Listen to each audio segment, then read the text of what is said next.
don't know if this is gonna work. I might be out of frame the entire time. Hi, so it's been a while. It's been like a year, I think. It's been a hot minute. I moved back to the United States, which we can talk about at another time. I moved back home. Hi. And I moved back to my home city, and I've been getting settled. And while I was abroad, there's a few things I realized about myself. But I am trans. I'm born female, transitioning to be more male. I still identify as non-binary, and I don't want that to get lost in the mix either. But I identify currently as non-binary trans masculine, and I'll be starting hormones most likely in December. You know, I have a whole process I'm going through for that. Nothing about me is gonna change. I've always had my hair short. I'm going to probably keep wearing makeup just because I like being a little bit dramatic. I still like the same things. I still enjoy the same things. I'm still the same person at the end of the day. And because I'm a little later in life, you know, I have fully formed who I am as a person based on my life experiences, right? And like, we're always growing, we're always changing. But I'm at a point where I'm pretty stable in my identity. And me publicly identifying as trans is not going to change that. I'm still going to be me. The only reason I say anything at all is because of how I would prefer people address me, and how I prefer to present to the world. I wanted to talk about it a little bit more because coming out later in life, I've had a lot of people ask me, like, you know, didn't you always know? Like, did you just come to this conclusion? Like, where were the signs? Like, a lot of that kind of stuff, like, just, oh, I didn't see this coming. And I feel like if you'd been paying attention, you would have, because none of my close friends were surprised. But I think the first time I said anything about it out loud, when I was first questioning my gender, I must have been like 19, because I remember I used to go out in public cross-dressing. I used to bind my chest, and I would go out in public like that. And I would tell everyone that's just because my chest didn't match my outfit. I just didn't look good with the outfit. It wasn't very fashion of me. So that was a discovery. I don't know how I didn't realize it sooner. Honestly, like, there are so many signs. We could sit here all day and unpack all of those. But I think overall, I've been uncomfortable in my body when it looks more feminine. As some of you guys know, I did struggle with an eating disorder when I was younger. For like not an insignificant period of time, right? Like a pretty long period of time, to the point it was like affecting my daily health.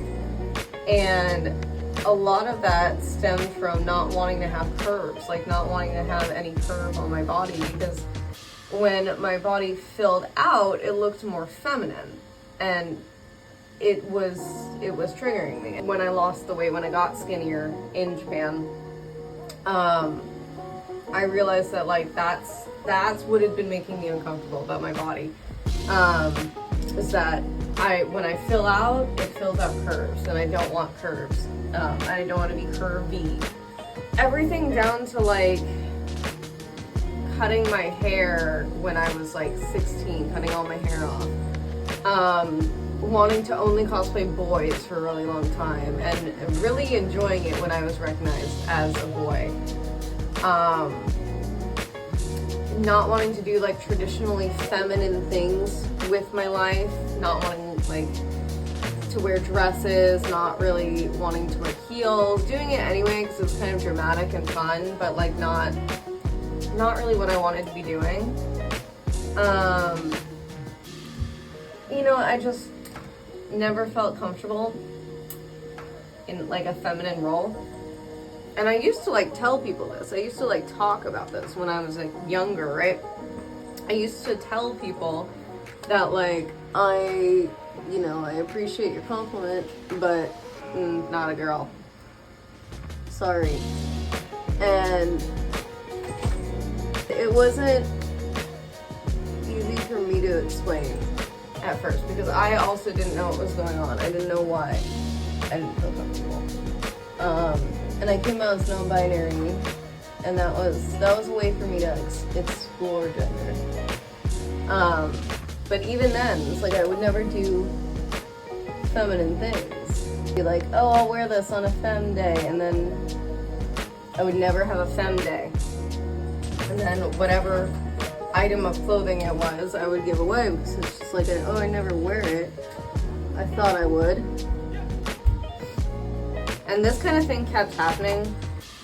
I realized like when I was in like full makeup for cosplay, I was over exaggerating it like a lot to be like hyper feminine. And it was drag. I was doing drag. It was like performing femininity. And I wasn't just doing it for me. And it didn't feel natural. And what did was some blend of masculinity with like feminine traits, right? But I think at the end of the day, while I do still identify as non-binary, I want the world to address me as masculine. So I want to start testosterone. I want my voice to drop. I want more masculine features. This body has served me well, but it's not my home. And it's a journey to get there. You know, those of us that come out later in life, I feel like a lot of us feel like we never could because the world isn't kind to us. And it's not, but it is still worth it to come out and to explore those traits within yourself because you will not feel as genuine as you feel when you're expressing yourself openly and fully. And I could have shoved it down for years and years and years because I didn't want my family to judge me. I didn't want society to judge me. I didn't want other people, my peers, to judge me. I didn't want the workforce to judge me. You know, like there's a lot that I give up by admitting something about myself that's been true for a long time. But I think at the end of the day, I am consciously making the decision that I would rather live authentically and live the life that I'm meant to live than live a lie because other people think that that's what I should be doing. People might be happier with you if you keep it to yourself, you know, if you don't pursue authenticity, but that shouldn't dictate what you do with your life because it is your life. And if something doesn't feel right, you should change it, and you should feel well within your rights to change it. I stand by this. Like wholeheartedly, I stand by this. And I'm excited. I'm excited to be myself, to be me. You know? It's exciting. It's fun. It's like I'll still be feminine. Like I said, I'm not going to change. The hormones will just drop my voice and make me appear a little more masculine. And honestly, I will probably carry myself with so much more confidence than I would if I didn't take them. So if you want to argue that point, I will be more me. But I don't know, like a lot of you did see it coming. A lot of you have been telling me that I'm trans for years because like based on the things that I say, which are a little, regarding gender, we're a little weird and out of pocket for a cis person to say. Yeah. But I really want to start making content on this channel again. I don't know what content you want me to make. This is sort of just like a vlog channel, which I know aren't popular anymore. Used to be a travel channel, but I don't have money. So I think we can revive the vlog channel vibe. And it's also cosplay related. And we can bring that back. I don't know.